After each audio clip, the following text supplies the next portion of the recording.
تو میرے بزرگوں اور دوستوں، اب میں آپ کے سامنے قصیدہ بردہ شریف کے چند اشعار پیش کرتا ہوں۔ اس قصیدے کے اندر بہت سے اشعار ہیں، بہت بڑا قصیدہ ہے۔ نبی کریم علیہ الصلوۃ والسلام کی ولادت شریفہ کے متعلق پہلے چند اشعار پیش کرتا ہوں، پڑھیے۔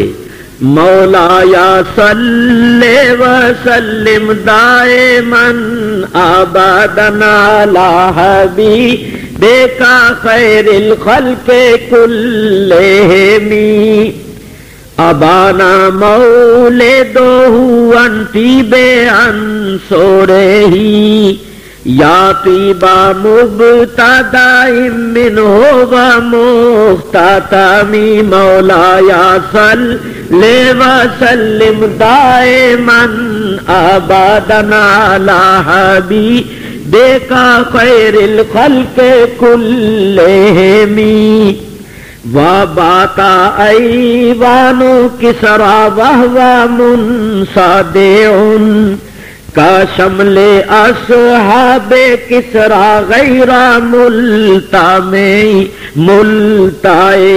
مولایا صلی وسلم دائماً ابداً علی حبیبک خیر الخلق کلہم وساوات غابت بحیرتها ورد واردها بالغیظ حین ظمی مولایا صلی وسلم دائماً ابداً علی حبیبک خیر الخلق کلہم والنار خامدۃ الانفاس من آصاف علیہ والنہر ساحل عین من صدام مولایا صلی وسلم دائماً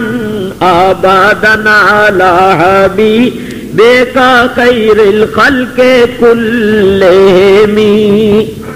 اشعار میں حضور کی ولادت شریف کے وقت جو معجزات، کمالات اور عجائبات کا ظہور ہوا تھا، ان کا اشارہ امام صاحب ان اشعار میں فرماتے،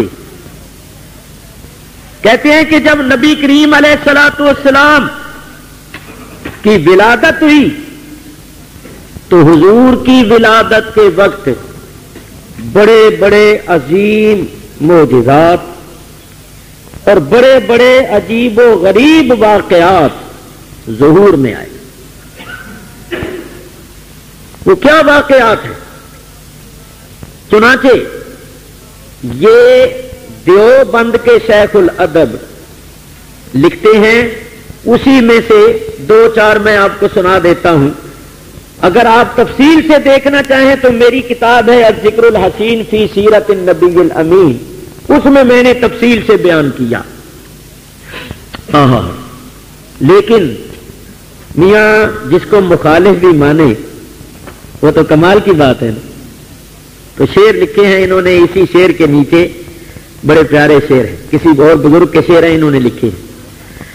از فروغ تست روشن دین و دنیا ہر دو جا بر تو بادا از خدا صلوات یا بدر الدجا۔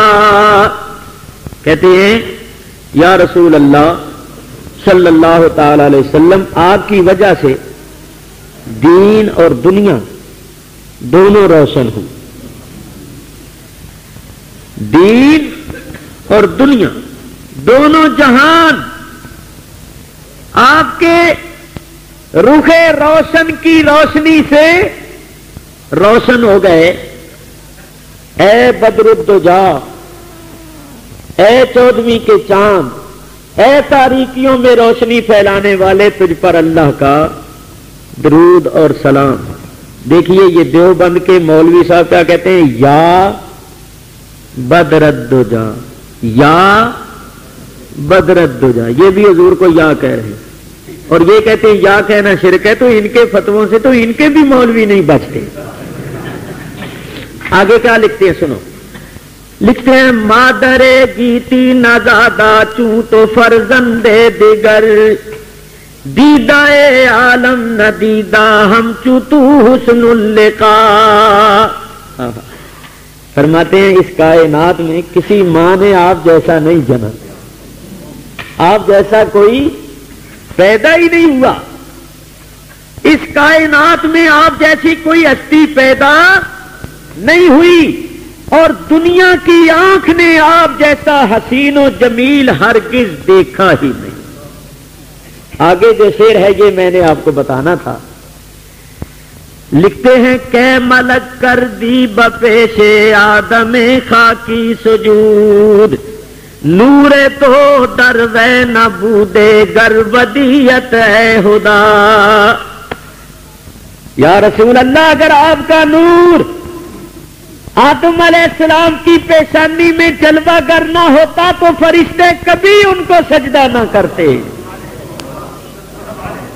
فرشتوں نے جو سجدہ کیا ہے آدم علیہ السلام کو، تو اس کی وجہ یہ تھی کہ آپ کا نور پاک ان کی پیشانی میں جلوہ گر تھا۔ تو حضور کی ولادت کے وقت کیا ہوا، ذرا غور سے سنو۔ حضور کی والدہ ماجدہ حضرت آمنہ رضی اللہ تعالیٰ عنہ فرماتی ہے، حضور کی ولادت کے وقت ایک ایسا نور چمکا کہ زمین سے لے کر آسمان تک ساری فضا روشن، سب روشن ہو گیا۔ اور فرماتی ہیں میں نے اپنے گھر میں بیٹھے بیٹھے ملک شام کے محلات کو اپنی آنکھوں سے دیکھا۔ اور سنو، یہ دیوبند کے شیخ الادب ایک بات لکھ رہے ہیں، ذرا غور سے سننا۔ لکھتے ہیں حضرت آمنہ فرماتی ہیں میرے گھر کے ایک کونے سے آواز آئی کہ اے آمنہ، آپ کو 3 روز تک ظاہر مت کر، اس لیے کہ ملائکہ آسمانوں سے سلام پڑھنے کے لیے حاضر ہو رہے ہیں۔ 3 دن تک فرشتوں نے آنا ہے سلام بھیجنے کے واسطے، تو 3 دن تک ان کو ظاہر نہ کر عام لوگوں پر، کیونکہ 3 روز تک آسمانوں سے فرشتے آئیں گے اور کیا کریں گے، ان پر سلام بھیجیں گے۔ حضور کی ولادت کے وقت فرشتوں نے سلام بھیجا، ہم حضور کے ذکر کے وقت اس واسطے سلام بھیجتے ہیں کہ یہ فرشتوں کی سنت ہے، فرشتوں کی سنت۔ اور سنیے، اسی کتاب میں لکھتے ہیں حضرت صفیہ بنت عبد المطلب، نبی کریم کی پھوپھی، حضرت عبداللہ کی بہن، حضرت عبد المطلب کی بیٹی فرماتی ہیں کہ میں بوقت ولادت حضرت کی دایا تھی، سو میں نے دیکھا کہ آپ کا نور چراغ کی روشنی پر غالب آ گیا۔ جب آپ کی پیدائش ہوئی تو آپ کو روشنی چراغ کی روشنی پر غالب آ گئی، اور میں نے اس رات 6 عجیب چیزیں دیکھی، 6 چیزیں دیکھی۔ اول یہ کہ جب آپ شکم مادر سے جدا ہوئے تو آپ نے اول خدا تعالی شانہ کو سجدہ کیا، پیدا ہوتے ہی آپ نے اللہ کو ایک۔ دوسرے یہ کہ آپ نے اپنا سر اٹھایا اور لا الہ الا اللہ انی رسول اللہ فرمایا۔ تیسرے یہ کہ تمام گھر آپ کے نور سے روشن ہو گیا۔ چوتھے یہ کہ میں نے حسب دستور ارادہ آپ کے غسل کا کیا تو غیب سے آواز آئی کہ اے صفیہ تو غسل کی تکلیف گوارا نہ کر، کیونکہ ہم نے ان کو شکم مادر سے غسل دادا پاک و صاف پیدا کیا ہے۔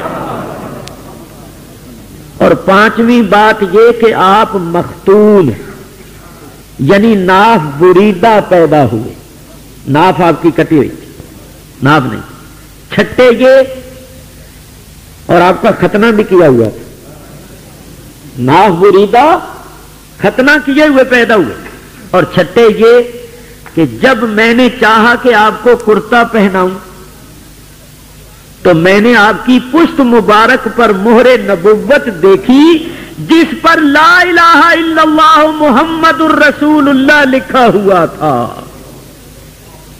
اب یہ حضور کی پھوپھی فرماتی ہیں کہ میں نے یہ 6 چیزیں پیدائش کے وقت دیکھی، اور لکھنے والے ہیں دیوبند کے بڑے مولوی۔ اب آپ سنو، پہلی بات تو یہ کہ حضور نے پیدا ہوتے ہی اللہ کو سجدہ کیا، اور یہ کہتے پھرتے ہیں 40 سال تک حضور کو پتہ ہی نہیں تھا کہ میں نبی ہوں یا نہیں ہوں۔ 40 سال تک حضور جانتے ہی نہیں تھے کہ ایمان کس کو کہتے ہیں، کتاب کس کو کہتے ہیں۔ جب وحی آئی تب آپ کو پتہ چلا۔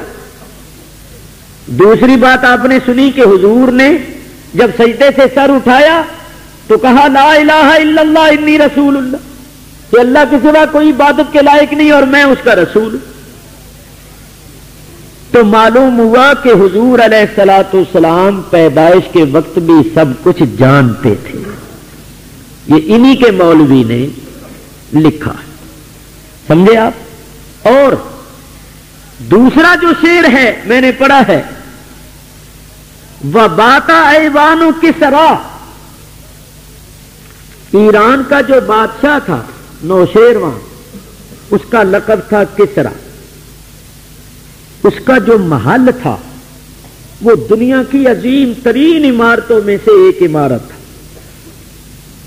واقعی میں نے اس کا محل دیکھا ہے۔ میں جب عراق گیا تو میں نے کہا کہ بھئی وہ کسریٰ کا محل جو تھا وہ کہاں تھا، تو ہم لوگ دیکھنے کے لیے گئے۔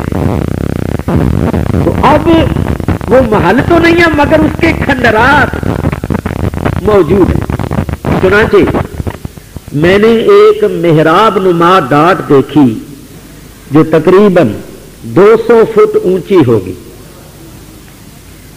اور دیواریں جو ہیں نا، دیواریں اس دیواروں کی چوڑائی نیچے سے 30 فٹ تھی۔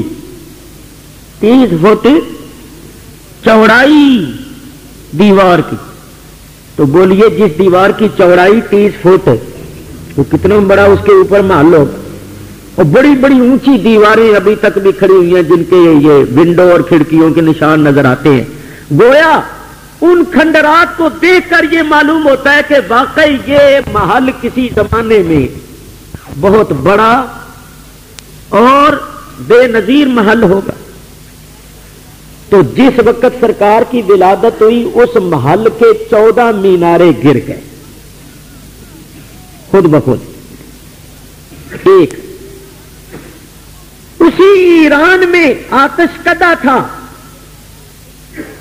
جس کو پارسی لوگ، ایران کے جو لوگ آگ کی پوجا و پرستش کرتے تھے، اس آتش کدے میں آگ جلتی رہتی تھی اور اس آگ کی وہ پوجا کرتے۔ 1000 سال سے وہ آگ روشن تھی، ایک لمحہ بھی نہیں بجھی۔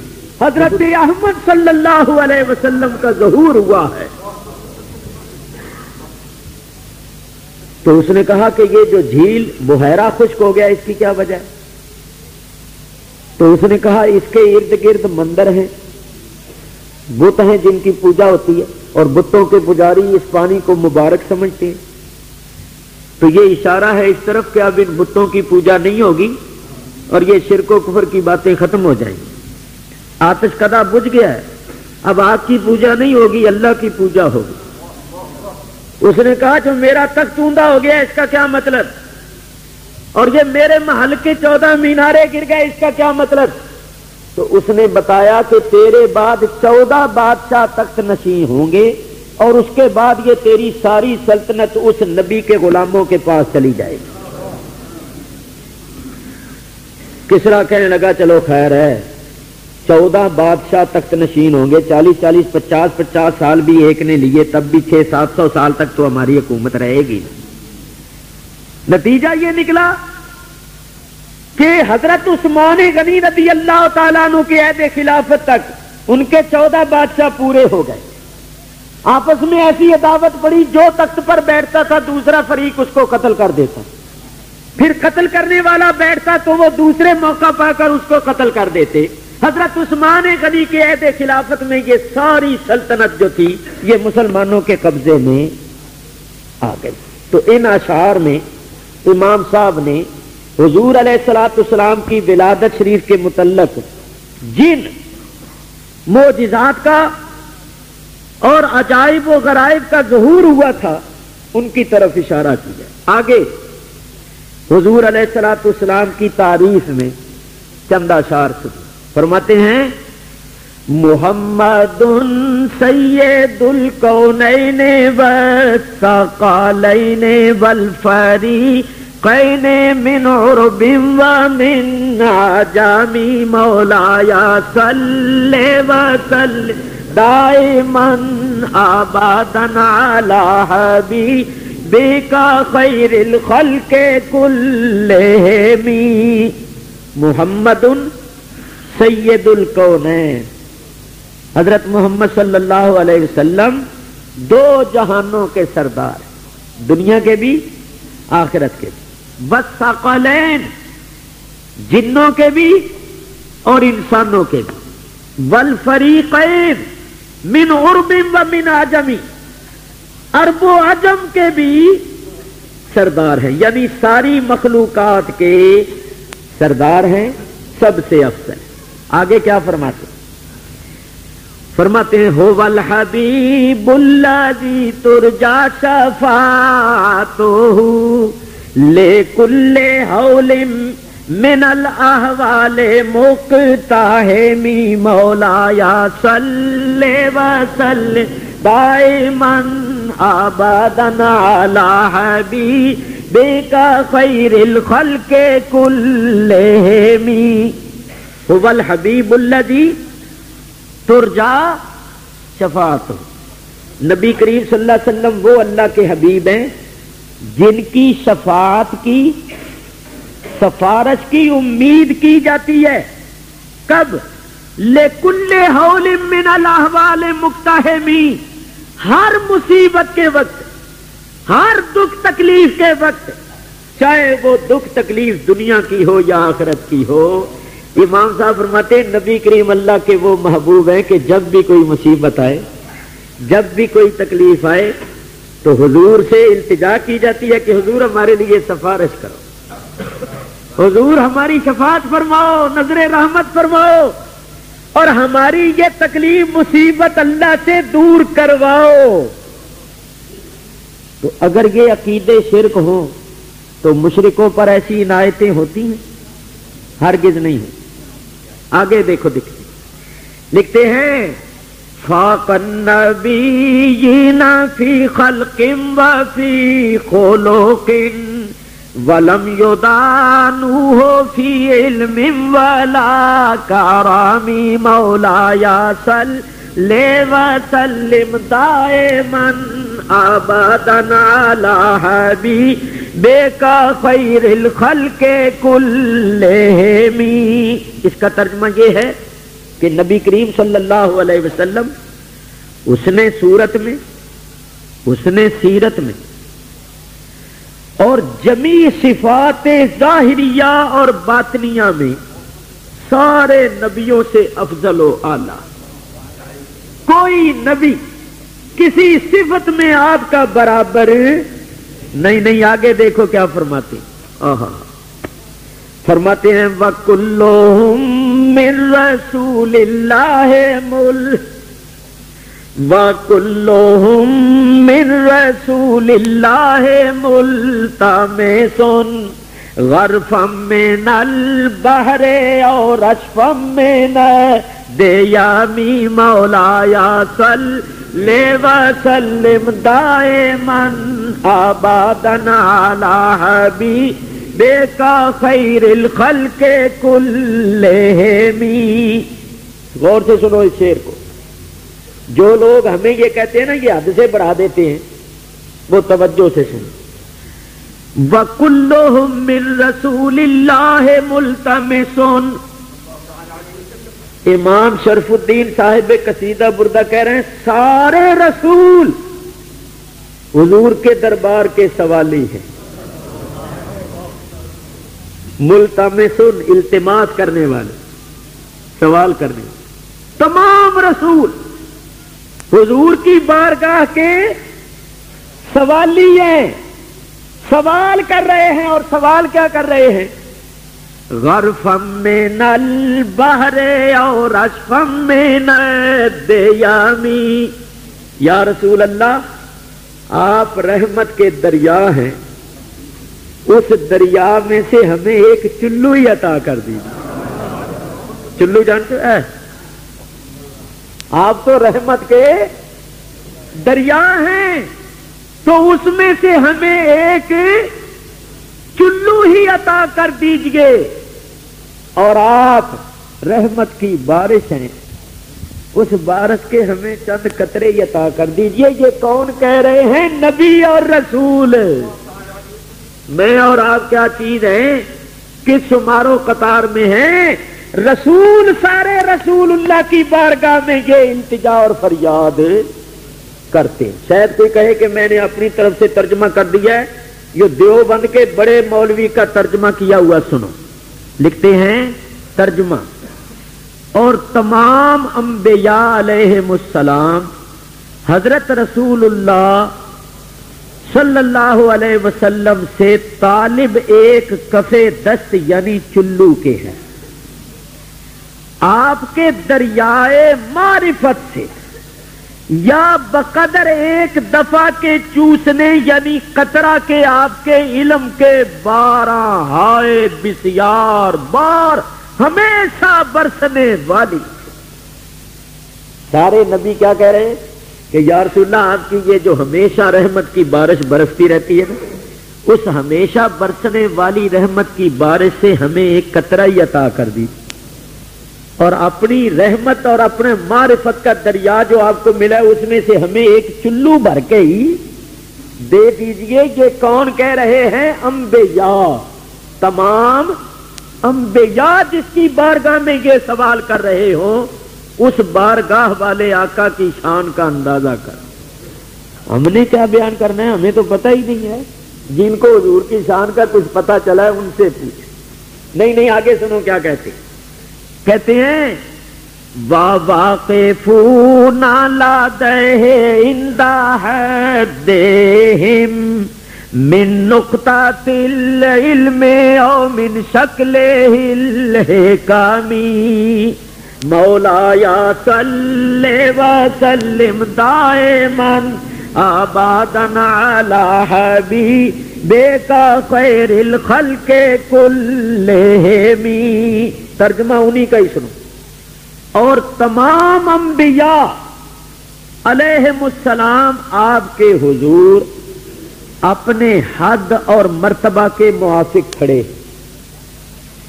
نبی کریم کی بارگاہ میں سارے نبی اپنے اپنے درجے، اپنے اپنے مرتبے اور اپنی اپنی حد کے مطابق کھڑے ہوئے،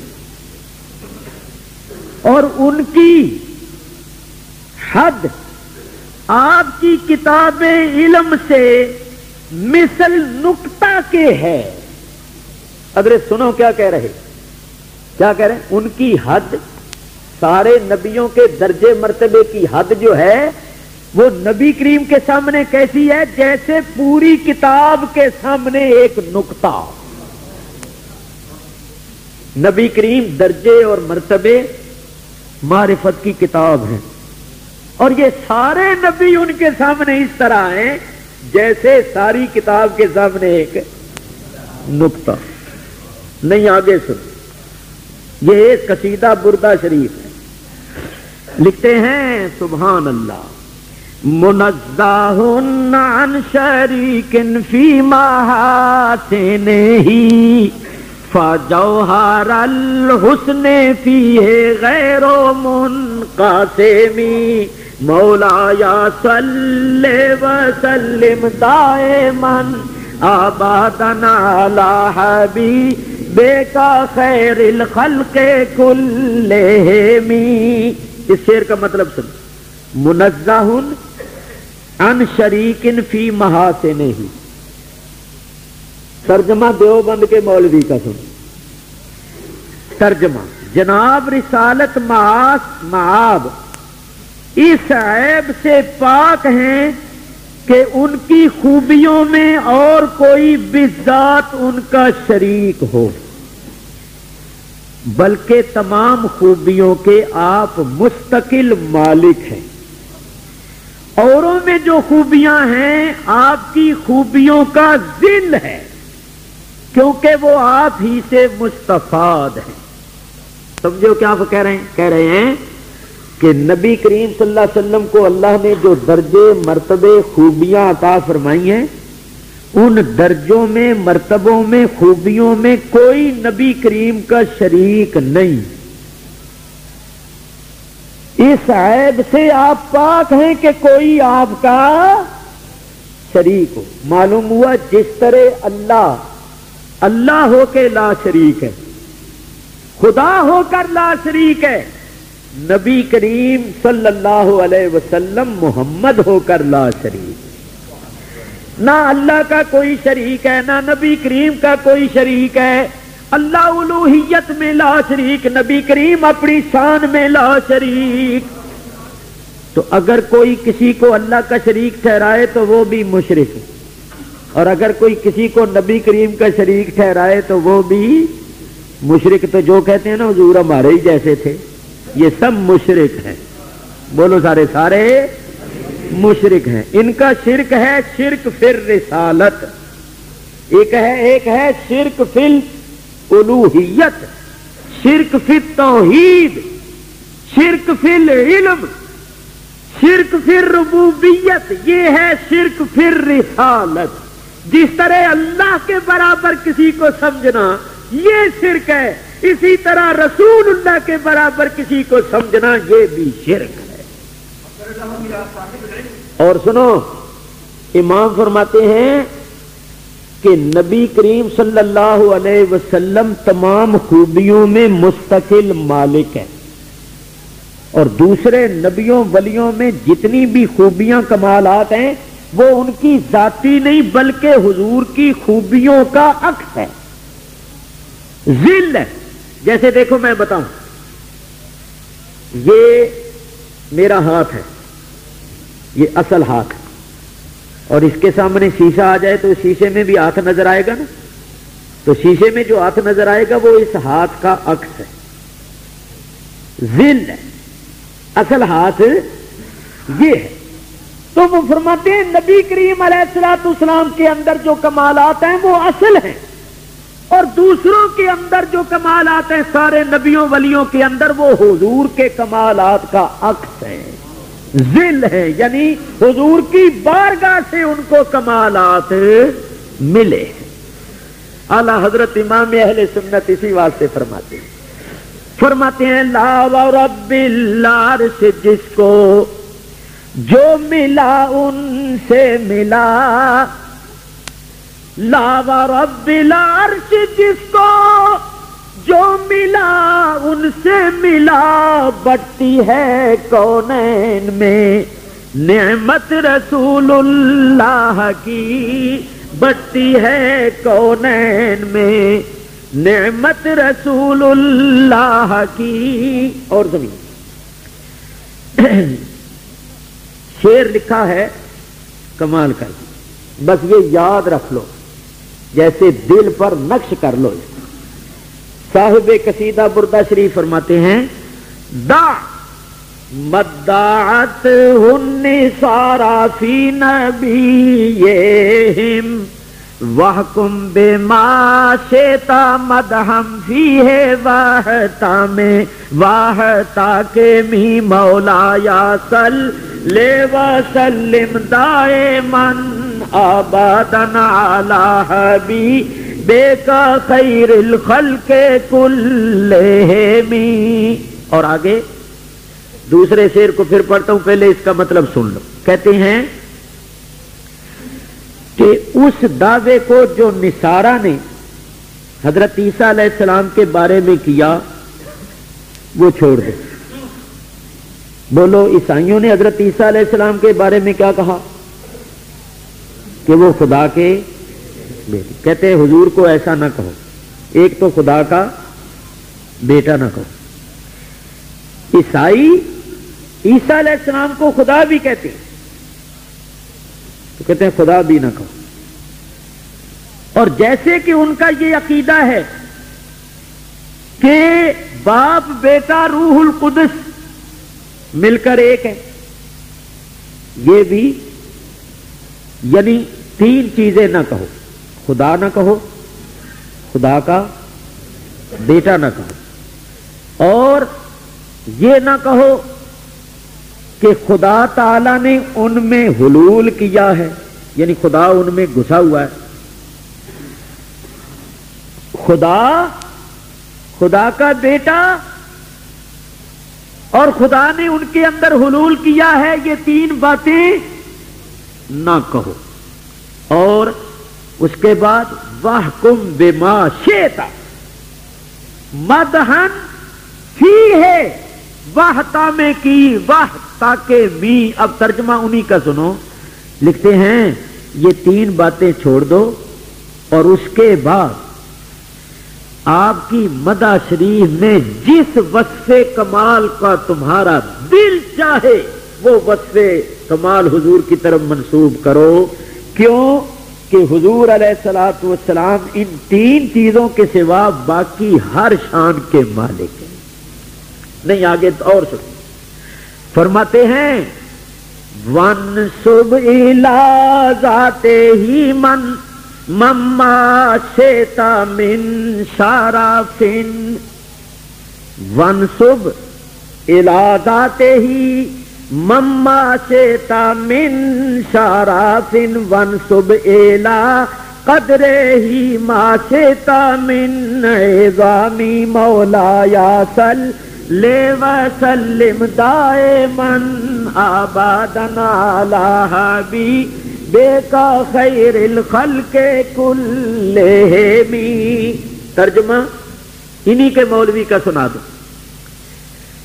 لکھتے ہیں جب تو نے جان لیا کہ باعث خلق عالم آپ کی مقدس ذات ہے، اور جو کمالات انبیاء علیہ السلام کو حاصل ہوئے ہیں آپ ہی کی ذات کے آفتاب فیوز کا پرتو اور آپ ہی کے دریائے کرم و جود کا قطرہ ہے۔ سن رہے ہو؟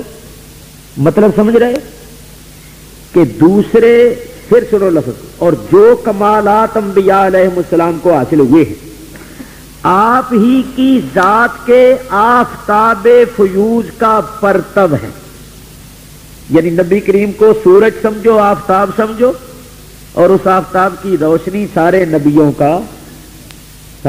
کے کمالات، اور آپ ہی کے دریائے کرم و جود کا قطرہ ہے۔ نبی کریم کے کرم اور نبی کریم کی سخاوت کا جو دریا ہے اس دریا کا ایک قطرہ ہے سارے نبیوں کے کمالات۔ نہیں آگے سنیے تیسرا شعر، ختم کر دی بات۔ فرماتے ہیں اے امام شرف الدین بصیری، تجھ پر رسول اللہ نے کرم کیا، تیرا قصیدہ سن کر حضور جھومے، حضور نے تیرے جسم پر ہاتھ پھیرا، تجھے تندرست کیا، چادر عطا فرمائی۔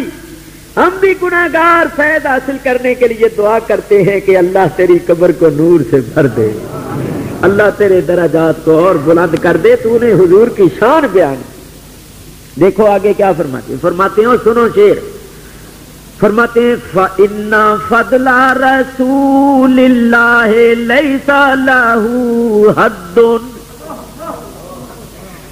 فَإِنَّ فَضْلَ رَسُولِ اللَّهِ لَيْسَ لَهُ حَدٌّ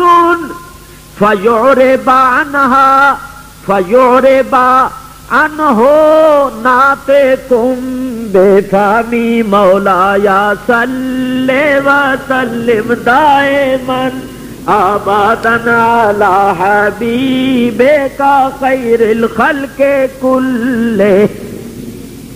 انہی کا ہی ترجمہ سنو، فَإِنَّ پس بے شک فضل رسول اللہ لیس لہ حد، اس کا جواب نہیں یہ لفظ، کہتے ہیں رسول اللہ کی فضیلت و شان کی کوئی حد نہیں،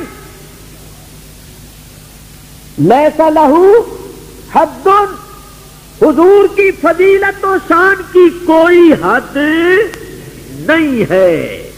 بس نبی کریم صلی اللہ علیہ وسلم کی جب شان کی کوئی حد ہی نہیں ہے تو سوائے الوہیت کے، سوائے الوہیت یعنی سوائے خدا کہنے کے، نبی کریم کی شان میں جو چاہو کہو، جو چاہو، صرف خدا نہ کہو، خدا کا بیٹا نہ کہو، خدا کا شریک نہ کہو، اس کے سوا جتنی بھی حضور کی شان چاہو بیان کرو، جتنی چاہو مدح کرو، کیونکہ رسول اللہ کی شان کی کوئی حد ہے ہی نہیں۔ الحمدللہ الحمدللہ معلوم ہوا ہمارا جو مسلک اور ہمارا عقیدہ طریقہ ہے وہ وہی ہے جو سلف صالح جو پیچھے سے چلا آ رہا ہے۔ یہ جو کہتے ہیں نا، اب انہوں نے کیا لکھا ہے، قسم خدا کی ان کی کتاب میرے پاس موجود ہے، اس کے اندر لکھا ہوا ہے جیسے کوئی گاؤں کا چودھری ہوتا ہے نا، گاؤں کا چودھری، گاؤں میں ہوتا ہے نا ایک بڑا آدمی سردار، جیسے ایک گاؤں کا سردار اور چودھری ہوتا ہے، اسی طرح نبی اپنی امت کا نبی ہوتا ہے۔ یعنی جیسے کسی دیہات اور گاؤں میں جو چودھری اور گاؤں کا بڑا آدمی ہوتا ہے، ایسا ہی نبی اپنی امت میں درجہ رکھتا ہے۔ ایک بات نہیں، لکھا ہے نبی کریم کی تعظیم اتنی کرنی چاہیے جتنی بڑے بھائی کی کرتے نہیں۔ اور سنیے، کہتے ہیں نبی کریم کی تعریف ایک بشر کی سی کرنی چاہیے، ایک بشر کی سی، جیسے ایک بشر کی کرتے ہیں، بلکہ اس میں بھی اختصار ہی کرنا چاہیے، اس میں بھی کمی کرنی چاہیے، کمی۔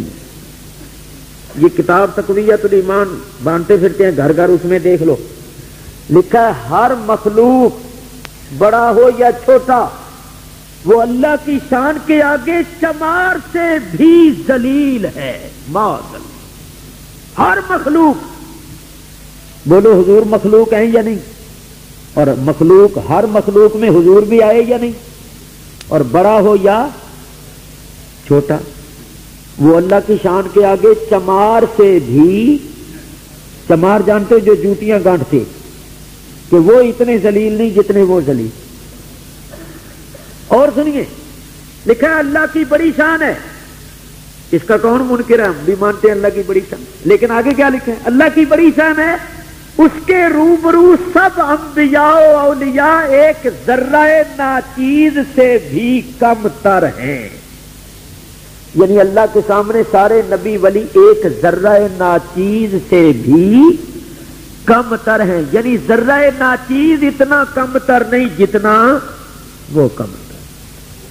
یہ گستاخیاں بے ادبیاں، اور یہ اللہ والے سنو کیا کہہ رہے ہیں، کہتے ہیں ان کو خدا نہ کہو، خدا کا بیٹا نہ کہو، خدا کا شریک نہ کہو، اس کے سوا جتنی چاہو نبی کریم کی تعریف کرو، سرکار کی فضیلت بیان کرو، اس لیے کہ سرکار کی فضیلت و شان کی کوئی حد ہے ہی نہیں، لیس لہ حد۔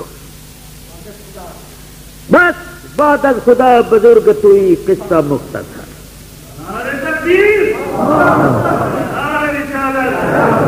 جن لوگوں نے حضور کی شان بیان کی ہے نا، انہی کو درجے ملے۔ مولانا جامی رحمت اللہ علیہ کا نام سنا ہے؟ جانتے ہو کتنے بڑے عاشق تھے؟ لوگ سننا ذرا غور سے۔ دیوبند کے صدر مدرس مولوی انور شاہ صاحب کشمیری لکھتے ہیں کہ یہ اتنے بڑے ولی اللہ صاحب کرامت تھے کہ انہوں نے مردے زندہ کیے ہیں۔ مولانا جامی رحمت اللہ علیہ نے مردہ زندہ کیا، مردہ زندہ کی۔ کس طرح کیا یہ بھی سنا ہی دوں اب۔ ایک رئیس آدمی تھا جو مولانا جامی کا مخالف تھا، آپ کی بزرگی کو نہیں مانتا تھا، تو اس نے اپنے چند ہم خیالوں کے ساتھ منصوبہ بنایا کہ اس کی بزرگی کا بھانڈا پھوڑیں اور اس کے کشف و کرامت کا بھانڈا پھوڑیں اور اس کی عظمت اور اس کی عزت کو گھٹائیں۔ تو کیا کیا؟ آپ کی دعوت کر دی کہ حضرت ہماری یہ آرزو ہے، خواہش ہے کہ آپ ہمارے ہاں کھانا کھائیں۔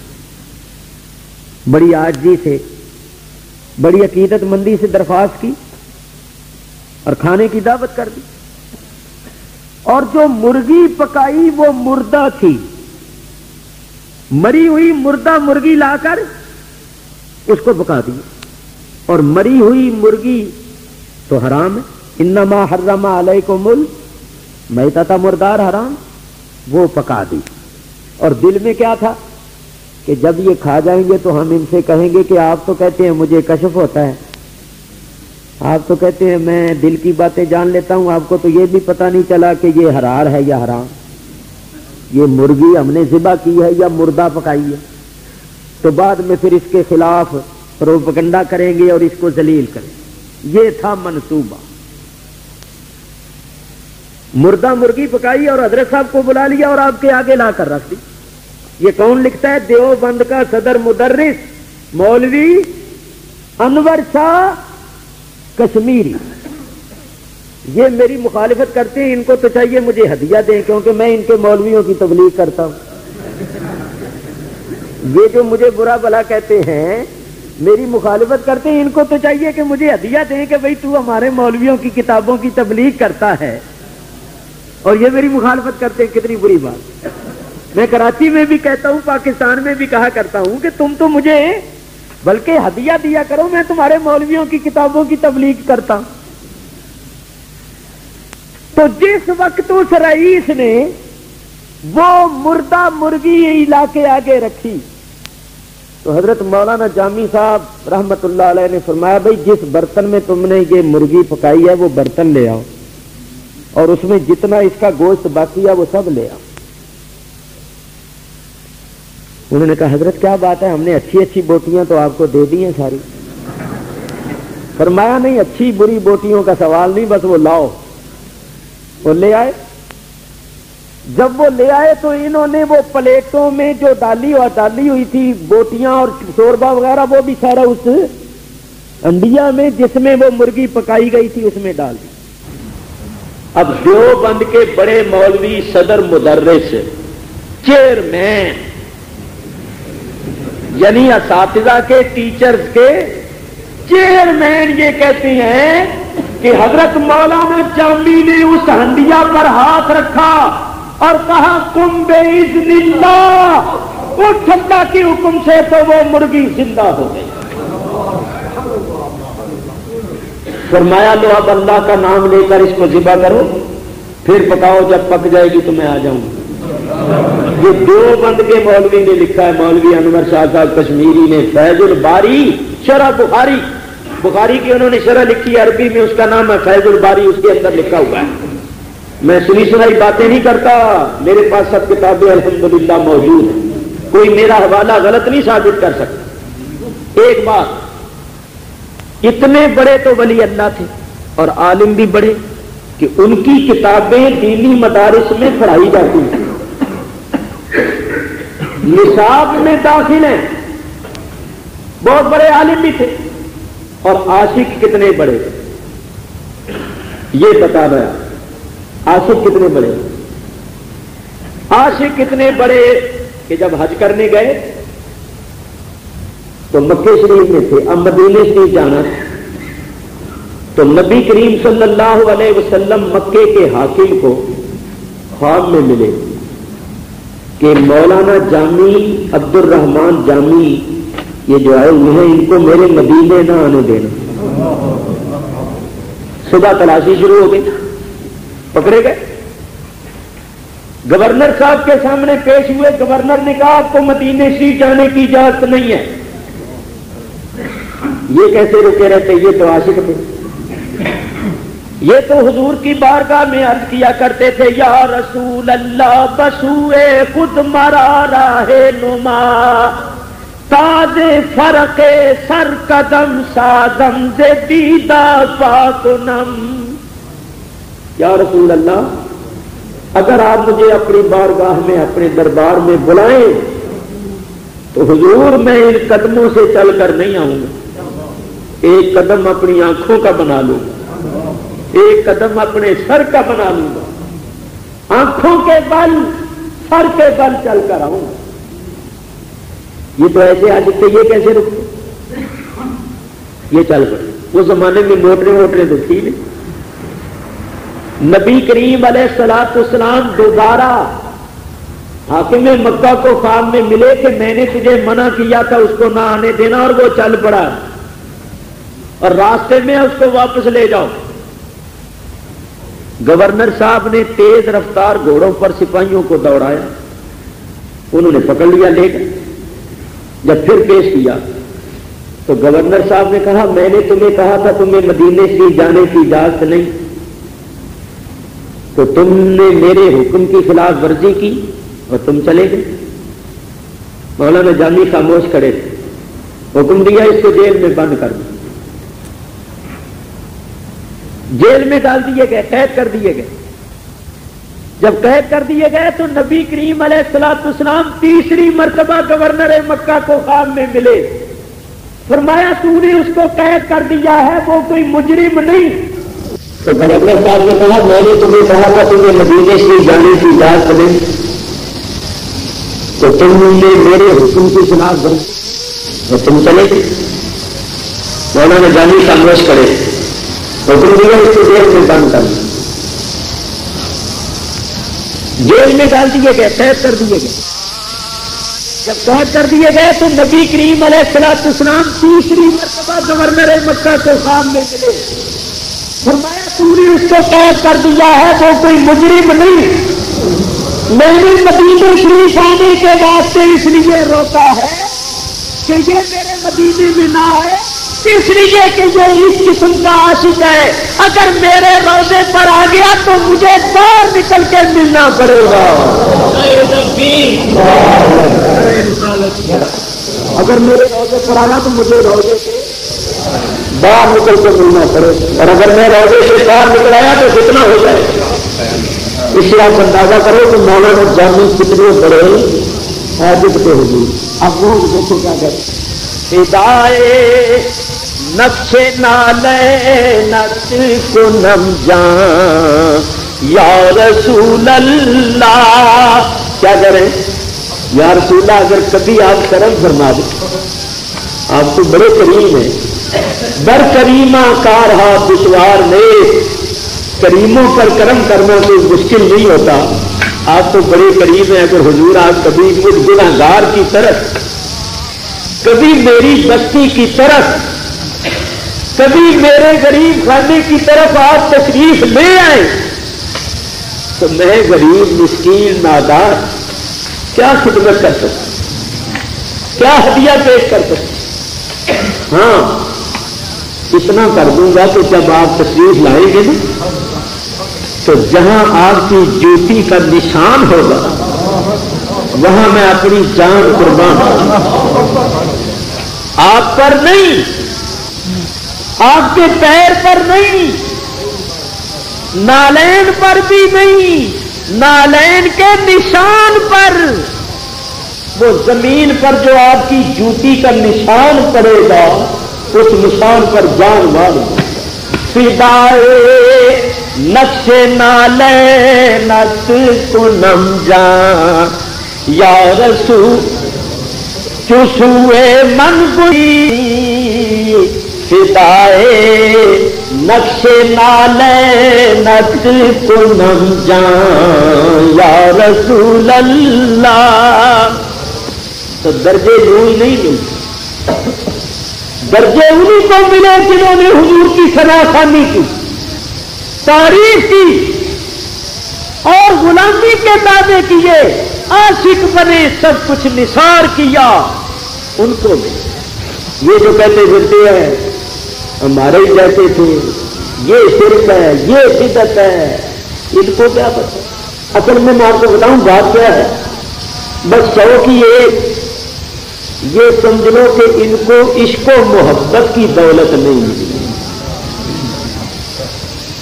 علم ملا ہے، علم ملا ہے، اور علم کوئی بات نہیں، علم شیطان کے پاس بہت ہے، شیطان جیسا کوئی ہے ان میں مولوی؟ معلم الملکوت تھا، جتنا علم اس کو تھا کتنا بڑا عالم تھا، عبادت بھی اس نے کتنی کی تھی، ارے انہوں نے تو 30 40 50 سال عبادت کی ہوگی، اس نے تو 6 لاکھ برس کی تھی، مگر بولو علم اور عبادت کام آئی جب تعظیم نہیں کی حضور کے نور کی. آدم کی تعظیم اس لیے نہیں کی، آدم کی تعظیم نہیں کی، آدم کی پیشانی میں حضور کا نور تھا. تو جب حضور کے نور کی تعظیم نہ کی تو بولو علم عبادت کام آئی؟ مردود ہو گیا. تو یاد رکھو علم چاہے کتنا ہو جب تک حضور کا عشق نہ ہو.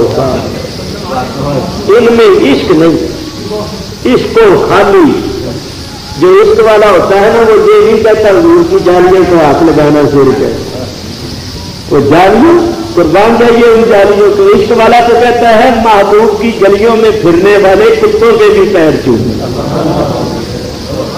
محبوب کی گلیوں کی خاک بھی آنکھوں کا سرما بناؤ. ایک اندر ہاتھ لگانا شروع کر.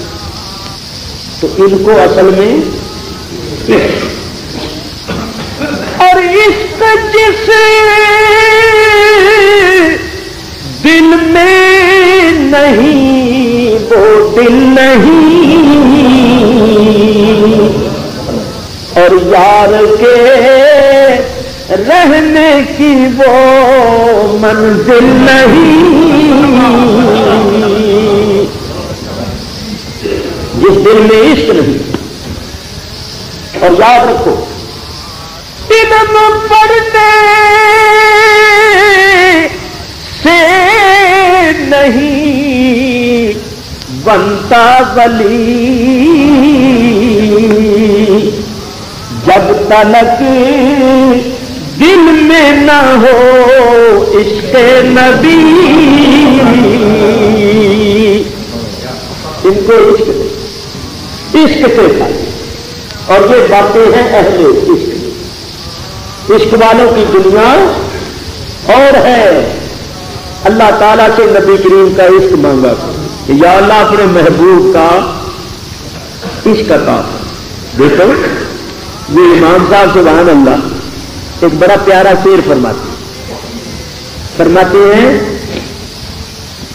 نبی کریم کی شان سمجھ میں نہیں آ سکتی. کیسے؟ بھائی کمال کر دیا. شعر فرمایا ہے کمال کر دیا. فرماتے ہیں کشم سے تظہر للعینین من بعد صغیرۃ وتکل الطرف من امام مولاي صل وسلم دائما ابدا على حبیبک خیر الخلق کلہم. یہ عارف لوگ ہیں نا صاحب عرفان. دیکھو کس طرح سمجھایا. فرماتے ہیں جو سورج کو دور سے دیکھتا ہے وہ کہتا ہے سورج اتنا سا ہے. اس کو سورج کتنا نظر آتا ہے؟ چھوٹا سا پلیٹ جتنا، کیونکہ وہ دور ہے. تو دوری کی وجہ سے اس نے سورج کی عظمت کہ وہ کتنا بڑا ہے وہ نہیں ہے. اور جو قریب رہتا ہے وہ سورج کو دیکھنے کی طاقت نہیں رکھتا، کیونکہ سورج کی روشنی اتنی تیز ہے کہ دور سے دیکھو تو آنکھوں کو خیرہ کر دیتی ہے، تو قریب سے اس کو کیسے دیکھا جائے گا؟ تو قریب والوں نے اس لیے نہیں سمجھا کہ سورج کی روشنی نے آنکھوں کو خیرہ کر دیا، اور دور والوں نے اس لیے نہیں سمجھا کہ دور سے دیکھنے میں وہ چھوٹا نظر آتا ہے. حضور آفتاب ہیں، حضور کی شان کو اللہ ہی جانتا. اب میں ایک بات کرتا ہوں، صحابہ کرام جو حضور کے قریب رہتے تھے حضور کی شان کو کما حقہ انہوں نے بھی نہیں جانا. اللہ کے سوا شان مصطفیٰ کو کما حقہ کوئی نہیں جانتا. یہ میں نہیں کہتا، سرکار خود فرماتے. بولو حضور کی امت میں سب سے افضل کون ہے؟ حضرت ابو بکر صدیق رضی اللہ تعالیٰ عنہ. حضور نے ان سے فرمایا، نبی کریم نے حضرت ابو بکر صدیق سے فرمایا. کیا فرمایا؟ یا ابا بکر والذی باسنی بالحق لم یعرفنی حقیقتا غیر ربی. اے ابو بکر مجھے قسم ہے اس ذات کی جس ذات نے مجھے حق کے ساتھ بھیجا ہے، میری حقیقت کو میرے رب کے سوا کسی نے جانا ہی نہیں، پہچانا ہی نہیں. نہ حلیمہ بھید کھلا ہے یہ، نہ مقام چون چرا ہے یہ. تو خدا سے پوچھ وہ کون تھے تیری بکریاں جو چرا گئے. حضور کی شان کو کسی نے جہاں تک کسی کی رسائی جتنی کسی کا درجہ مرتبہ تھا اتنا ہی اس نے سمجھا. اصل حضور کی کما حق ہو شان اللہ جانتا ہے. یہاں میں ایک بات کروں، حضور کے حسن و جمال کے آگے پردے تھے، پردے. چنانچہ شاہ ولی اللہ محدث دہلوی رحمت اللہ علیہ فرماتے ہیں کہ میرے بادشاہ عبد الرحیم صاحب نے نبی کریم کو خواب میں دیکھا. میں سورہ یوسف کی تفسیر میں آپ کو بتا سکوں تو فرماتے ہیں شاہ ولی اللہ صاحب تو میرے باپ نے حضور کی خدمت میں عرض کیا یا رسول اللہ، یوسف علیہ السلام کو مصر کی عورتوں نے دیکھا تو انہوں نے اپنے ہاتھ کاٹ لیے، اور آپ کو دیکھ کر کسی کا ایسا حال نہیں ہوا تو کیا بات. حضور نے فرمایا جمالی مستور عن اعین الناس غیرۃ من اللہ عز وجل. اے عبد الرحیم، اللہ نے اپنی غیرت محبت کی وجہ سے میرے جمال کو لوگوں کی آنکھوں سے چھپا دیا. میرا حسن پوشیدہ ہے. کیوں پوشیدہ ہے؟ یہ بڑی پیاری بات. غیرت من اللہ ہے، یہ کیا بات کہہ رہے ہیں؟ یہ محبت والے سمجھ سکتے ہیں، دوسرے نہیں سمجھ سکتے. محبت والا جو ہوتا ہے نا عاشق، وہ چاہتا ہے میرے معشوق کو میرے سوا کوئی اور نہ دے، میرے محبوب کو میرے سوا کوئی اور نہ دے، کیونکہ کوئی اور دیکھے گا تو اس کو بھی محبت ہو جائے گی، وہ بھی عشق کرے گا. تو یہ کوئی عاشق نہیں چاہتا کہ میرے معشوق سے کوئی اور بھی محبت کرے، میرے محبوب سے کوئی. تو فرماتے ہیں نبی کریم کے چونکہ میں اللہ کا محبوب ہوں تو اللہ نے میرے حسن کو لوگوں کی آنکھوں سے اس لیے چھپا دیا ہے کہ اللہ کی غیرت گوارا نہیں کرتی کہ اس کے محبوب کو کوئی اور بھی دیکھے. اللہ فرماتا ہے اپنے محبوب کو میں ہی دیکھوں، کوئی اور. اللہ کی غیرت گوارا نہیں کرتی کہ اس کے محبوب کو کوئی اور بھی دیکھے. اور حضور فرماتے ہیں اگر میرا پورا حسن ظاہر ہو جائے نا تو ادھر تو صرف انگلیاں ہی کٹی تھی، ادھر ساری کائنات کا نظام ہی درہم و برہم ہو جائے.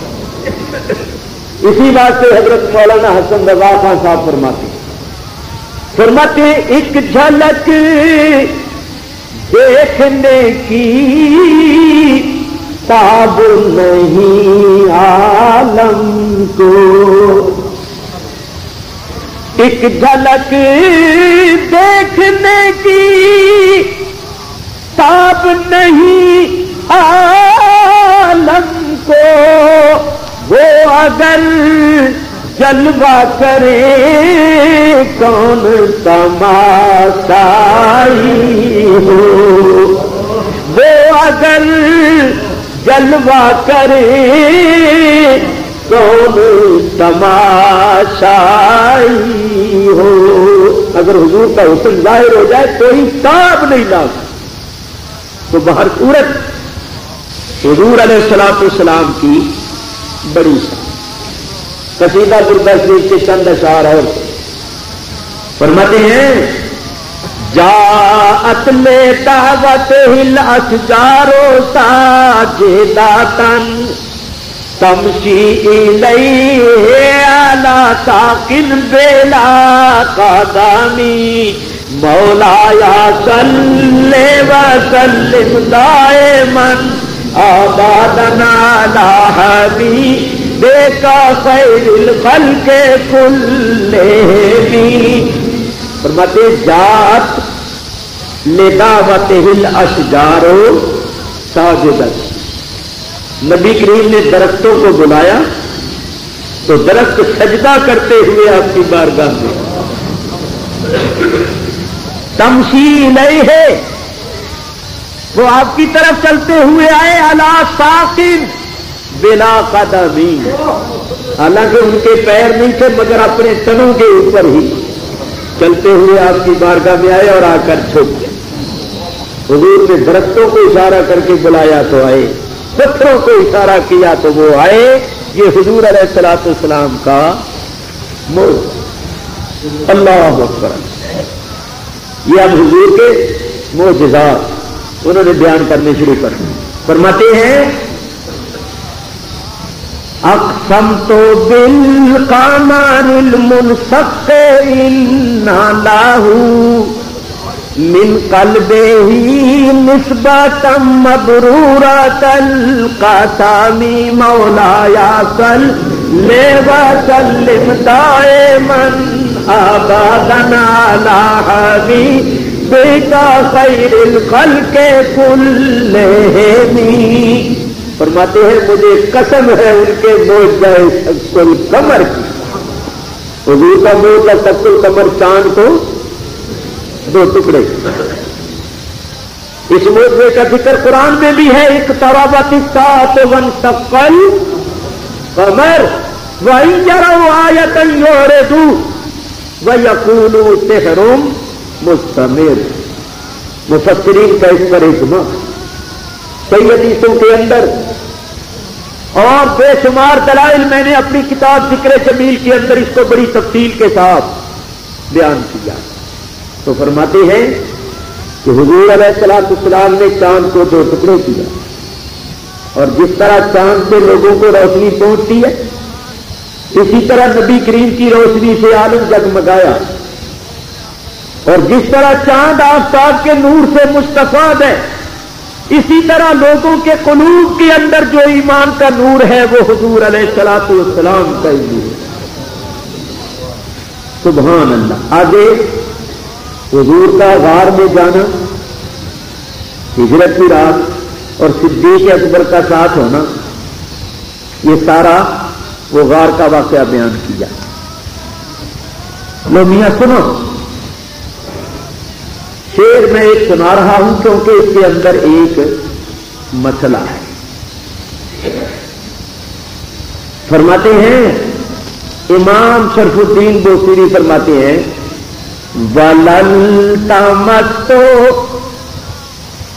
وَلَلْتَمَسْتُ بِنَ الدَّارَيْنِ مِنْ يَدِهِ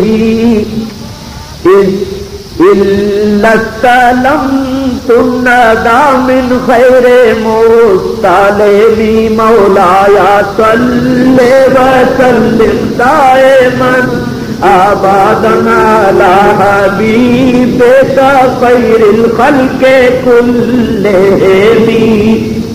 فرماتے ہیں اللہ اکبر اللہ کہ نبی کریم علیہ الصلوۃ والسلام کے دست مبارک میں دنیا و آخرت کی نعمتیں اور برکتیں، اور جو کچھ کسی کو ملتا ہے آپ کے توسل اور آپ کے وسیلے سے ملتا ہے. تو میں نے بھی جو کچھ پایا حضور کے توسل حضور کے وسیلے سے پایا. تو جو مجھے حضور کی بارگاہ سے عطا ہوا میں نے اس ہاتھ کو بوسہ دیا جس ہاتھ کی بدولت مجھے یہ سب نعمتیں ملی. اس ہاتھ کو بوسہ دیا جس ہاتھ کی بدولت یہ سب نعمتیں ملی. آگے لکھتے ہیں کہ نبی کریم علیہ الصلوۃ والسلام نے جو کوڑے تھے ان کو ہاتھ پھیر کے تندرست کیا، مردوں کو زندہ کیا، غیب کی خبریں دی، اور حضور علیہ الصلوۃ والسلام کی ذات سے بے شمار معجزے ظاہر ہوئے. معجزات کا بیان کرتے کرتے آخر میں ایک بات کہتے ہیں اگر حضور کی پوری شان ظاہر ہو جاتی تو معجزات کیا حضور کا نام لینے سے مردے زندہ ہو جاتے. اتنی حضور کی شان. اگر ساری شان اللہ تعالیٰ ظاہر کر دیتا تو پھر یہ بات ہوتی کہ حضور کا نام لینے سے صرف مردے زندہ ہو. تو سبحان اللہ ان لوگوں نے سرکار کی شان کو سمجھا. اب سنو غور کے ساتھ سنو. جو لوگ حضور کی شان کو نہیں نہ مانتے ان کے بارے میں تو ایک پیر ہونا چاہیے نا. وہ تو جب تک چٹنی نہ ہو مزہ نہیں نہ آتا. اور یہ جو نہیں نہ مانتے ان کے بارے میں بھی ایک پیر کہتے. امام صاحب فرماتے ہیں قد تن کے رلائن ضوء الشمس من رمادٍ وَيُنْكِرُ الْفَمُّ طَعْمَ الْمَاءِ مِنْ سَقَمِ مَوْلَايَ صَلِّ وَسَلِّمْ دَائِمًا أَبَدًا عَلَى حَبِيبِكَ خَيْرِ الْخَلْقِ كُلِّهِمْ. فرماتے ہیں جس کی آنکھیں دکھتی ہوں، جس کی آنکھ دکھتی ہو، سوجی ہوئی ہو، جس کی آنکھ میں تکلیف ہے اس کو سورج کی روشنی اچھی نہیں لگی. اور وَيُنْكِرُ الْفَمُّ طَعْمَ الْمَاءِ مِنْ سَقَمٍ. جو بیمار ہوتا ہے اس کو میٹھا پانی بھی کڑوا لگتا ہے، کڑوا لگتا ہے. تو اسی طرح فرماتے ہیں جو لوگ حضور کی شان کو نہیں نہ مانتے ان کی آنکھیں جو ہیں نا وہ ٹھیک نہیں ہیں. ان کی آنکھوں میں تکلیف ہے، آنکھیں سوجی ہوئی ہیں ان کی، بیمار. جیسے بیمار دکھتی آنکھ کو سورج اچھا نہیں لگتا، ان کو حضور کی شان اچھی نہیں لگتی. اور جس طرح بیمار آدمی کو میٹھا پانی کڑوا لگتا ہے ان کو بھی حضور کی شان اچھی نہیں لگتی. تو امام صاحب پتہ کیا فرما رہے ہیں؟ فرما رہے ہیں اگر کوئی بعض حاسد بعض منکر نہیں مانتے تو تم اس کی پرواہ نہ کرو، اس لیے کہ بہت سی دکھتی آنکھوں کو سورج اچھا نہیں لگتا، بہت سے بیماروں کو میٹھا پانی بھی کڑوا لگتا ہے. تو یہی حالت ان کی. امام صاحب فرماتے ہیں جو حضور کی شان کو نہیں مانتے ان کی یہی حالت. آگے حضور کے معراج شریف کے بارے میں کہ سرکار دو عالم معراج کی رات گئے تو مسجد اقصیٰ میں سارے نبیوں نے آپ کو اپنا امام اور پیشوا بنایا، اور نبی کریم کعبہ کا حسین کی منزلوں میں جلوہ گر ہو. اسی طرح حضور کی ساری شان بیان کریں، بہت بڑا قصیدہ ہے، کیا کچھ میں بیان کروں. اب چند شعر سن لو ایمان افروز. فرماتے ہیں وَمَن تَكُن بِرَسُولِ اللَّهِ نُصْرَتُهُ إِن تَلْقَاهُ الْأُسْدُ فِي أَعْجَامِهَا تَجْنِي مَوْلَايَ صَلِّ وَسَلِّمْ دَائِمًا أَبَدًا عَلَى حَبِيبِكَ خَيْرِ الْخَلْقِ كُلِّهِمْ. سبحان اللہ. پتہ کیا فرما رہے ہیں؟ وَمَن تَكُن بِرَسُولِ اللَّهِ نُصْرَتُهُ. جس کے واسطے نبی کریم علیہ الصلوۃ والسلام کی مدد ہو، جس کے واسطے رسول اللہ کی مدد ہو، یعنی جس کے مددگار رسول اللہ ہو. ان تلقاہ الاسد، اگر وہ شیروں کے منہ میں بھی چلا جائے، شیروں اور بھیڑیوں کے منہ میں بھی چلا جائے تو اس کو کوئی خطرہ نہیں ہے جس کے رسول اللہ مدد کا. کیوں بھائی؟ یہ کہتے ہیں رسول اللہ کو مددگار سمجھنے سے، اور امام کا کیا فرماتے ہیں کہ جس سے رسول اللہ مددگار ہو وہ اگر شیروں کے منہ میں بھی چلا جائے تو پھر بھی اس کو کوئی خوف و خطرہ نہیں ہے، کیونکہ رسول اللہ اس کے مددگار۔ آگے چلیں، سبحان، دوسرا پھر اس سے زیادہ ایمان رکھو، فرماتے ہیں وَلَن تَرَىٰ مِن وَلِيٍّ غَيْرَ مُنتَصِرٍ بِهِ وَلَا مِنْ عَدُوٍّ غَيْرَ مُنْقَسِمٍ مَوْلَايَ صَلِّ وَسَلِّمْ دَائِمًا أَبَدًا عَلَىٰ حَبِيبِكَ خَيْرِ الْخَلْقِ كُلِّهِمْ۔ کیا فرما رہے ہیں؟ وَلَن تَرَىٰ وَلَن تَرَىٰ مِن وَلِيٍّ غَيْرَ مُنْتَصِرٍ، لو ترجمہ انہی کے مولوی کا ہی سنو، اور تو ہرگز نہیں دیکھے گا آپ کے کسی دوست کو کہ اس کو آپ کی مدد نہ پہنچی ہو۔ پھر سے، تو ہرگز نہیں دیکھے گا آپ کے کسی دوست کو کہ اس کو آپ کی مدد نہ پہنچی، یعنی جو بھی رسول اللہ کا دوست ہے، رسول اللہ سے محبت رکھنے والا ہے، اس کو رسول اللہ کی مدد اس کو رسول اللہ کی مدد پہنچتی۔ اور آگے کیا کہتے ہیں؟ وَلَا مِنْ عَدُوٍّ غَيْرَ مُنْقَسِمٍ، اور ان کا کوئی دشمن تو نہیں دیکھے گا جس کو کبھی شکست پاس نہ ہوئی ہو۔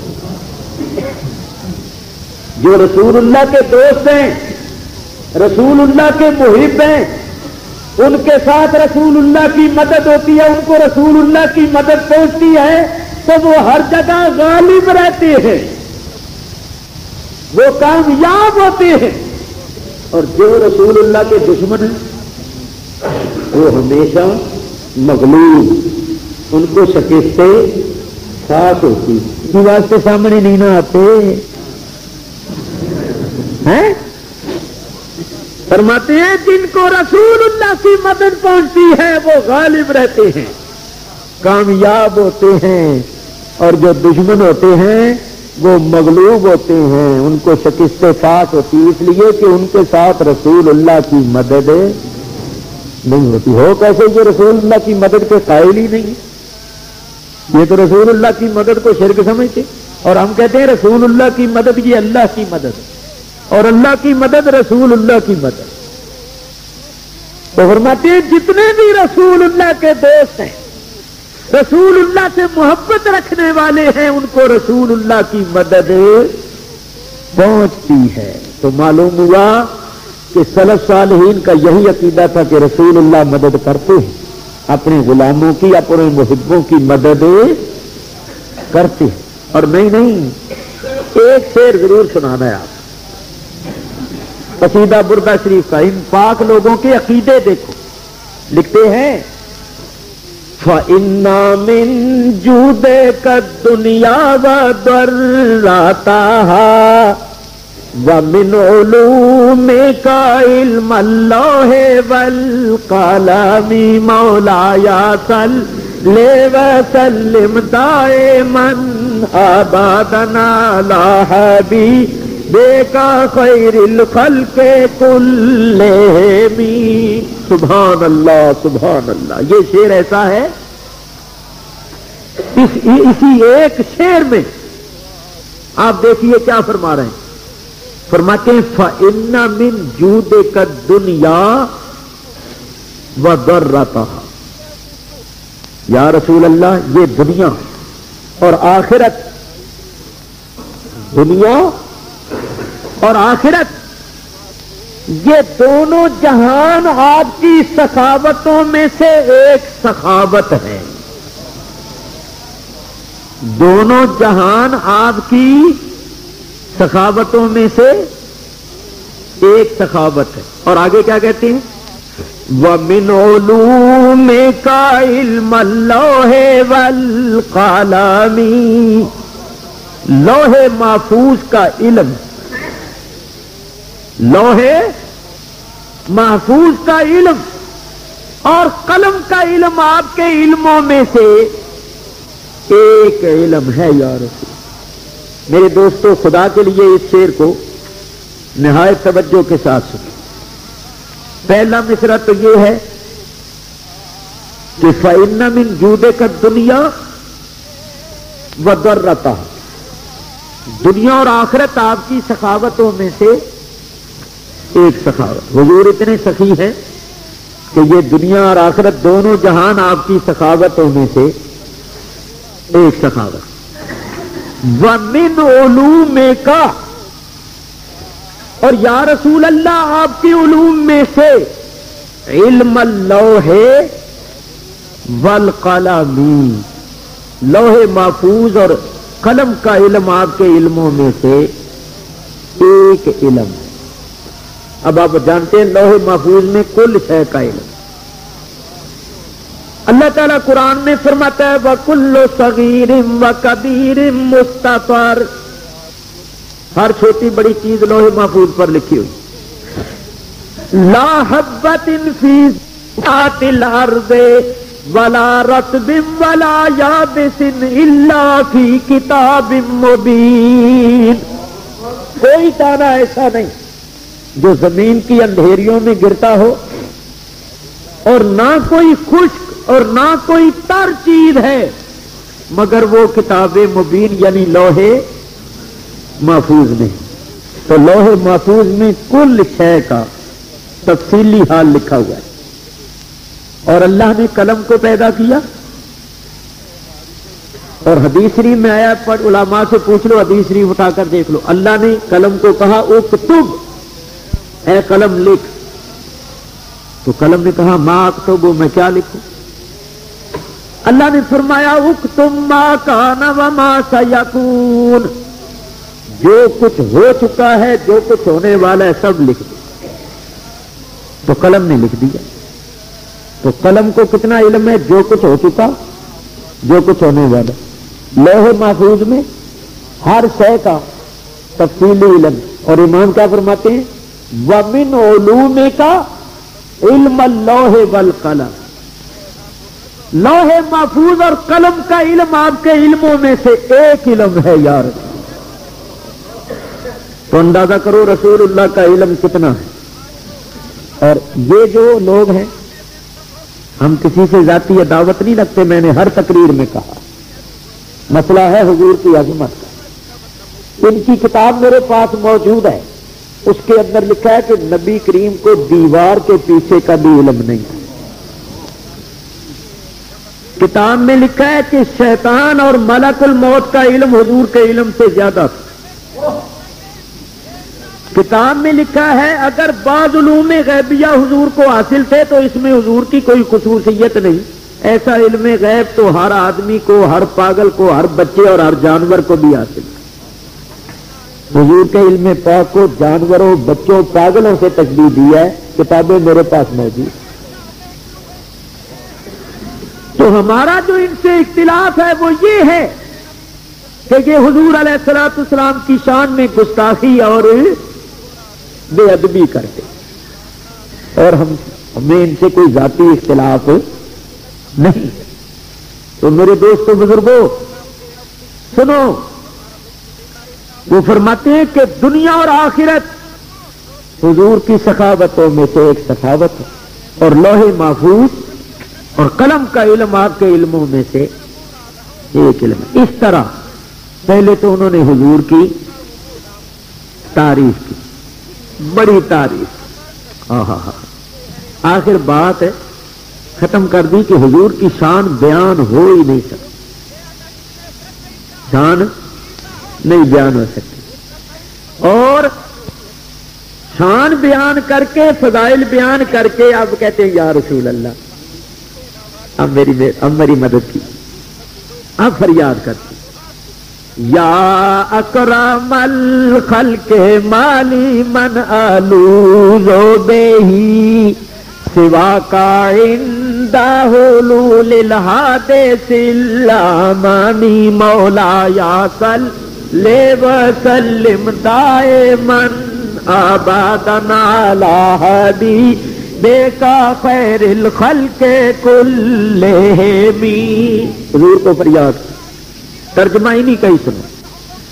اے بزرگ ترین مخلوقات یا اے بہترین رسول، بوقت نزول حادثہ عظیم و عام کے آپ کے سوا کوئی ایسا نہیں جس کی میں پناہ میں آؤں، صرف آپ کا ہی بھروسہ ہے یار.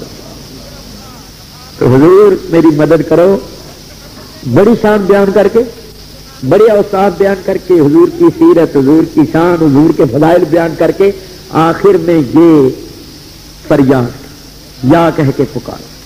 تو سرکار نے کرم فرمایا، جیسا کہ میں نے آپ کو بتایا کہ اپنی مجلس میں حضوری کا شرف بخشا، ہاتھ پھیر کے تندرست کیا اور چادر عطا فرمائی. ایک بات اور کہتے ہیں آخر، دیکھو دیکھو عقیدہ دیکھو ان کا، کیا پاک لوگ تھے. اللہ اکبر. فرماتے ہیں فَإِنَّ لِي ذِمَّةً مِّنْهُ بِتَسْمِيَّتِي مُحَمَّدًا وَهُوَ فِي الْخَلْقِ ذِي زِمَامِ مَوْلَايَ صَلِّ وَسَلِّمْ دَائِمًا أَبَدًا عَلَى حَبِيبِكَ خَيْرِ الْخَلْقِ كُلِّهِمْ. فرماتے ہیں ذرا شعر سنو. فَإِنَّ لِي ذِمَّةً مِّنْهُ بِتَسْمِيَّتِي. فرماتے ہیں نبی کریم صلی اللہ علیہ وسلم کے ذمے میں، نبی کریم صلی اللہ علیہ وسلم کی طرف سے میرے واسطے ذمہ داری ہے. حضور کی طرف سے میرے واسطے ذمہ ہے، یعنی ضمانت ہے، گارنٹی ہے. کس بات کی؟ شفاعت کی، بخشش کی. کیوں؟ فرماتے ہیں بِتَسْمِيَّتِي مُحَمَّدًا، کہ میرا نام ہے محمد، میرا نام ہے محمد. تو جب میرا نام محمد ہے تو میری تو ضرور شفاعت کریں گی، میری تو ضرور بخشش ہو جائے گی. تو میں تو بس سمجھتا ہوں کہ سرکار نے ذمہ لے لیا ہے میرا، سرکار میرے سامنے. اب انہوں نے لکھی ہے نا شرح، دیوبند کے مولوی نے، تو اب اس کی شرح میں حدیث لکھ دی. کمال کر دیجیے، اللہ لکھوا دیتا ہے، یہ نہ لکھتے تو ہمارے لیے بڑی مصیبت ہو جائے. تو لکھتے ہیں حدیث شریف میں وارد ہے کہ جس کا نام محمد ہوگا وہ دوزخ میں نہیں جاوے گا. یہ دیوبند کے مولوی نے. اور خدا کے لیے سوچو، جو حضور کے نام پر اپنا نام رکھ لے تو حضور کے نام کی برکت سے وہ دوزخ میں نہ جائے، تو پھر حضور کی شان کیا ہو؟ جس کے نام میں اتنی برکت ہے اس کی ذات میں کتنی برکت ہے. یہ دیوبندیوں کے مولوی نے لکھا ہے کہ حدیث شریف میں وارد ہے، نبی کریم نے فرمایا ہے کہ جس کا نام محمد ہوگا وہ دوزخ میں نہیں جائے گا. تو یہ تھے نا امام، ان کو تو ساری حدیثیں معلوم تھی. تو یہ کہتے ہیں مجھے تو کوئی فکر ہی نہیں، کیونکہ نبی کریم نے فرمایا جس کا نام محمد ہوگا وہ دوزخ میں نہیں جائے گا. تو امام شرف الدین جنہوں نے یہ قصیدہ لکھا ہے وہ کہتے ہیں میرا نام بھی محمد ہے، تو میرے دوزخ میں جانے کا تو سوال ہی نہیں پیدا ہوتا. سرکار میری شفاعت کریں گے، سرکار نے تو میری بخشش کا ذمہ لے لیا. کتنے پیارے عقیدے، کتنے مبارک عقیدے، کتنے مبارک نظریات ہیں. اللہ اکبر، اللہ اکبر، اللہ اکبر، اللہ اکبر. اللہ سرکار کی بڑی شان. میں کہتا ہوں اس پورے قصیدے کو اگر آپ پڑھیں تو آپ کہیں گے کہ واقعی ان لوگوں نے حضور کی شان کو سمجھا. ہمیں تو پتہ ہی نہیں، ہم سمجھ سکتے ہی نہیں اتنی بلند شان. آخر میں سرکار دو عالم کی بارگاہ میں درود و سلام کا ہدیہ پیش کرتے کہتے ہیں وَذَلِّ صَحْبٍ وَذَلِّ صُحْبٍ صَلَاةٍ مِّنْكَ دَائِمَةً عَلَى النَّبِيِّ بِمُنْهَلٍ وَمُنْتَجِمِ مَوْلَايَ صَلِّ وَسَلِّمْ دَائِمًا أَبَدًا عَلَى حَبِيبِكَ خَيْرِ الْخَلْقِ كُلِّهِمْ. کیا مطلب؟ وَذَلِّ صُحْبٍ، کہتے اے مولا تو درود و سلام کے بادلوں کو یہ حکم دے، اجازت دے کہ وہ تیرے نبی صلی اللہ علیہ وسلم پر ہمیشہ برستے ہی رہے. کیا کہتے ہیں؟ یا اللہ تو درود و سلام کے بادلوں کو اجازت دے، حکم دے کہ وہ تیرے نبی پر ہمیشہ برستے رہے، یعنی تیرے نبی پر ہمیشہ درود و سلام کی بارش ہوتی رہے. ثم الرضوان ابی بکر وان عمر وان علی وان عثمان دل کرامی مولایا صلی وسلم دائما ابدا حبیبک خیر. حضور کے بعد پھر حضرت ابو بکر، حضرت عمر، حضرت عثمان اور حضرت علی، اللہ ان سے راضی ہے، ان پر درود و سلام ہے. والآل وصحب ثم التابعین لهم اہل التقى والنقى والحلم والکرم مولاي صل وسلم دائما ابدا على حبیبک خیر الخلق کلہم.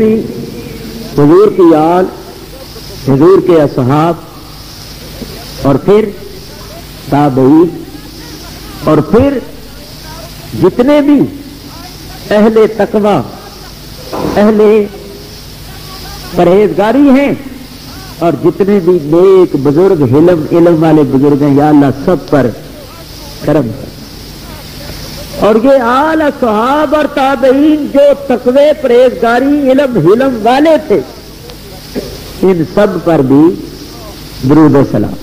آگے پھر سب کے لیے دعا فرماتے ہیں. یا رب بالمصطفیٰ ابلغ مقاصدنا واغفر لنا ما مضى یا بارئ النعم مولایا صلی وسلم دائما ابدا علی حبیبک خلق کلہم. دیکھو پہلے لوگوں کے عقیدے. یا رب بالمصطفیٰ ابلغ مقاصدنا، اے اللہ اپنے نبی کے وسیلے سے، مصطفیٰ کے طفیل ہمارے مقاصد کو پورا کر، ہماری مرادوں کو پورا فرما. واغفر لنا ما مضى یا بارئ النعم، جو کچھ پہلے ہو چکا سو ہو چکا. یا اللہ ہماری پچھلی خطائیں معاف کر، پچھلے گناہوں کو معاف کر دے. جو ہو چکا سو ہو چکا، لیکن اب تو اپنے نبی کے طفیل ہماری مرادوں کو. سبحان اللہ. معلوم ہوا یہ سب لوگ وسیلے کے بھی قائل تھے، مدد کے بھی قائل تھے، اور اتنی تعریف سرکار دو عالم کی ہے کہ میں نے اس کی ایک جھلک آپ کو دکھائی. تو معلوم ہوا کہ جو حضور کی تعریف کرتے ہیں ان پر حضور کا کرم ہوتا ہے، حضور مہربانی فرماتے ہیں. سرکار دو عالم نے ان کے قصیدے کو قبولیت کا شرط بخشا، چادر عطا فرمائی، اپنی حضوری کا شرط بخشا. اس کے بعد اس قصیدے کو بزرگان دین نے اپنا وظیفہ بنا لیا، بطور وظیفہ پڑھتے ہیں. اس قصیدے کو پڑھنے والے ولی اللہ بن گئے. اور آج بھی یہ مسئلہ ہے کہ کسی کو فالج ہو جائے، خدا نہ کرے، تو یہ قصیدہ پڑھے. اس قصیدے کو لکھ کر پانی میں گھول کر اس کو پلاؤ. آنکھوں کی تکلیف ہے تو اس قصیدے کو آنکھوں پر پھیرو. دل پر ہو تو کسی بیمار کو بیماری کی جگہ پر رکھنے سے اللہ شفا دے دے،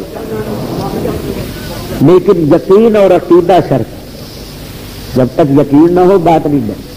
یہ حضور کے نام کی برکت ہے، حضور کی شان کی برکت ہے۔ اللہ تبارک و تعالی سلف صالحین پاک لوگوں کے طریقے اور عقیدے پر قائم رکھے۔ بات یہ ہے کہ ہم جو تقریریں کرتے ہیں ان تقریروں میں قصیدہ بردہ شریف کے کوئی نہ کوئی اشعار آ جاتے، چند اشعار، لیکن صرف قصیدے بردے شریف پر کبھی خاص طور پر واز نہیں کیا۔ اشعار تو واز میں کوئی نہ کوئی شعر کسی واز میں آ گیا، لیکن ہمارے خان صاحب نے فرمایا کہ بھئی ہم نے بغیر تمہارے پوچھے یہ عنوان رکھ دیا ہے کہ قصیدہ بردہ شریف پر تقریر کرے، تو میں نے کہا ٹھیک ہے۔ تو میں نے آپ کے سامنے مختصر طور پر عرض کیا، اصل میں یہ شعر ہے بڑے زیادہ، اگر ہر شعر کی تشریح کی جائے تو پھر بڑا وقت چاہیے۔ میں نے بطور نمونہ چند اشعار کا ٹوٹا پھوٹا ترجمہ اور مطلب مفہوم آپ کے سامنے بیان کیا ہے۔